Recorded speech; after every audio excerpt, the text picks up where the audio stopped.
ومن أحسن قولا ممن دعا إلى الله. بسم اللہ الرحمن الرحیم. السلام علیکم ورحمۃ اللہ وبرکاتہ. پیارے دوستوں اور عزیز بہنوں، میں ہوں یوسف ملک اور آپ دیکھ رہے ہیں دعوت جنت کا راستہ. دوستوں، آگے بڑھنے سے پہلے آپ سے گزارش ہے کہ ہماری ویڈیوز کو زیادہ سے زیادہ شیئر کریں، اور اگر ابھی تک آپ نے ہمارے چینل کو سبسکرائب نہیں کیا تو اس کو سبسکرائب ضرور کر لیں اور کمنٹس باکس میں اپنی رائے کا اظہار کریں.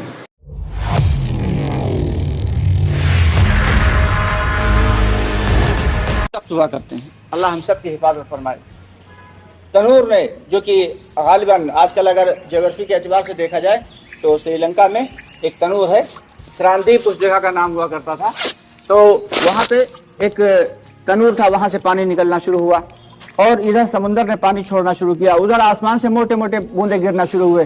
اتنا پانی ہوا کہ کنعان جو تھا وہ سب سے اونچی پہاڑی پہ چلا گیا، لیکن وہاں بھی نہیں بچا. 4 شرعی قسم کے لوگ اور بھی تھے، 4 نہایت شرعی قسم کے. ہر قسم کے لوگ ہوتے ہیں، کچھ شریف ہوتے ہیں، کچھ تھوڑا کم شریف ہوتے ہیں، کچھ شرعی ہوتے ہیں، کچھ زیادہ شرعی ہوتے ہیں. 4 شرعی قسم کے لوگ ایسے تھے، کہنے لگے کہ سب سے اوپر چوٹی پہ پہاڑ کی میں نے ایک غار دیکھا ہے، وہ غار میں جا کے میں بند کر لوں گا اس کا منہ، وہاں تو پانی کسی حال میں پہنچ ہی نہیں پائے گا. لیکن یہی ہے کہ جب اللہ کی پکڑ آتی ہے بڑی خطرناک ہوتی ہے. اللہ رب العالمین ہم سب کی حفاظت فرمائے کہ اللہ کے امر سے اور اللہ کے حکم سے اور اللہ کی پکڑ سے ہم سب کی حفاظت فرمائے. چنانچہ یہ چاروں کے چاروں لوگ پہنچے اور پہاڑ کی اس سب سے اونچی چٹان پہ سب سے اونچے غار میں جا کے بیٹھے اور غار کا دہانہ بند کر دیا. کہا یہاں پانی کیسے آئے گا؟ کھانے پینے کا سامان اپنے وہیں رکھ لیا. لمبے چوڑے لوگ ہوا کرتے تھے، کھانے پینے بھی ان کے پاس اچھا خاصا ہوتا تھا، تو غار بھی کافی لمبا چوڑا تھا. اور جب نیچے پانی بہنا شروع ہوا، پانی وہاں تک نہیں پہنچا. حالانکہ اللہ چاہتے تو وہاں تک بھی پانی پہنچا سکتے تھے، اللہ کو قدرت تھی. لیکن اللہ نے دکھایا کہ تم اپنی چال چلو گے تو میں اپنی چال چلوں گا. قرآن پاک کی ایک آیت ہے، فقط اللہ تعالیٰ فرماتے ہیں کہ باطل اپنا مکر کرتا ہے، اپنی تدبیریں کرتا ہے، میں اپنی تدبیریں کرتا ہوں، بے شک میں سب سے بہتر تدبیر کرنے والا ہوں. کون سی آیت ہے نا بھائی؟ ہے نا، وَمَكَرُوا مَكَرَ اللَّهِ. اللہ تعالیٰ فرماتے تم اپنی تدبیر کرو گے، میں اپنی، اور اللہ تعالیٰ سب سے بہتر تدبیر کرنے والے ہیں. چنانچہ کیا ہوا کہ ایک شخص کو پیشاب لگا، اس شخص نے پیشاب کرنا شروع کیا. ابھی اس کا پیشاب بند نہیں ہوا تھا کہ دوسرے نے پیشاب لگا، اس نے بھی شروع کیا. چنانچہ چاروں لوگوں کو پیشاب لگا، ان کا پیشاب بند نہیں ہوا، یہاں تک کیا اتنا ہوا کہ پورا کا پورا غار ان چاروں کے پیشاب سے بھر گیا. اللہ نے کہا تم پانی سے بھاگے تھے، ہم تمہیں تمہارے پیشاب میں ڈبو کے مار دیا، ختم کر دیا. تو اللہ کی پکڑ سے بہت زیادہ بچنا ہے. اللہ ہم سب کی حفاظت فرمائے. بہت ڈرنے والا مقام ہے. آج کے حالات دیکھیے، ہر طرف فحاشی اور رانیت چھائی ہوئی ہے. اس میں اپنے ایمان کو بچانا اور اپنے ایمان کو بنا کے لے کے جانا، بچا کے لے کے جانا، یہ ایک بہت بڑا مسئلہ ہے. اور اپنی آئندہ آنے والی نسلوں کو بچا پانا، یہ اس سے بھی بڑا مسئلہ. تو آنے والی جو نسلیں ہیں ہماری، ان کی زندگی میں دین داخل ہو جائے، ان کی زندگی میں دین بچ جائے اور وہ بھی ایمان کے ساتھ چلے جائیں. اسی کے لیے یہ محنت اللہ رب العالمین نے جو دی ہے، یہ اعلیٰ و رفع محنت، یہ دعوت کی محنت، یہ بڑا ہی اونچی محنت ہے. اللہ اکبر کبیرہ. افسوس کہ ہم لوگ اس کو بات کو سمجھ نہیں رہے ہیں. یہ کوئی عام کام نہیں ہے، یہ تو نبیوں والا کام ہے. یہ انبیاء کرام علیہ السلام کو مخصوص طور پہ دیا گیا تھا ایک دعوت کی محنت کا کام. لیکن آج ہم لوگ اس کام کو سمجھتے ہیں کہ یہ غریبوں کا کام ہے، یہ بالکل جو فارغ بیٹھے ہوئے لوگ ان کا کام ہے، جن کے پاس کوئی کام دھام نہیں ان کا کام ہے. ہمارے ایک دوست اکثر کہا کرتے تھے 3 لوگ جماعت میں زیادہ نکلتے ہیں، 3 قسم کے لوگ. پہلی قسم کون ہوتی ہے؟ علیل، کہ جو گھر کا سب سے نالائق لڑکا ہے. آپ کے کسی گھر پہ جائیے تشکیل کرنے، گاؤں میں اکثر ملاقاتیں ہوتی ہیں، جب 4 مہینے چلنے لگتے ہیں تو دیکھیے ماشاءاللہ آپ تو جاتے رہتے ہیں، تو جائیے جو سب سے اڑیل ہوئے گا، کہیں ارے وہ بہت کام کا لڑکا ہے، اسے نہ رہیں تو اس کو لیے جاؤ، یہ بہت شیطان ہے، اسے لے جاؤ، اسے سدھار دو. اڑیل قسم کے لوگ نکلتے.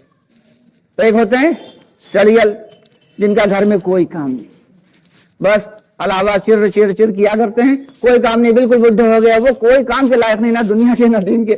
ان کا لیے جاؤ، ارے وہ تو کام والے ہیں، ہم تو کام والے آدمی ہیں، ہم کیسے جا پائیں گے.